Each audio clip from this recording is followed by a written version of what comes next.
जब अर्जुन ने भीष्म पितामह को बाणों की शैया पर लेटा दिया, तब भगवान कृष्ण उनसे आखिरी बार मिलने पहुँचे। उन्हें देखकर पितामह ने कांपती हुई आवाज में कहा, हे केशव, मुझे अपने पिछले 10 जन्म तक याद हैं, लेकिन फिर भी समझ नहीं आता कि ऐसा कौन सा अनर्थ मैंने किया कि आज मुझे ये दिन देखना पड़ रहा है।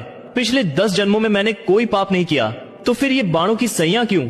ये पीड़ा अब मुझसे सही नहीं जाती, कृपा कर मेरे प्रश्न का उत्तर दीजिए। तब मुस्कुराते हुए कृष्ण बोले, पितामह, इस जन्म और पिछले 10 जन्मों में आपने पाप नहीं किया, पर यह कर्म उससे भी पहले का है। जब आप एक राजकुमार थे और जंगल में विचरण कर रहे थे, तभी रास्ते में एक सांप आया। आप दयालु थे, इसलिए आपने उसे मारा नहीं, बस रास्ते से हटाना चाहा, लेकिन अनजाने में वह सांप कांटों की झाड़ी में जा फंसा। जितना निकलने की कोशिश करता, उतना ही और उलझ जाता। कई दिनों तक वह वहीं तड़पता रहा, भगवान से रोता हुआ कहता, हे प्रभु, जिसने भी मेरे साथ ऐसा किया है उसे भी यही यातना देना।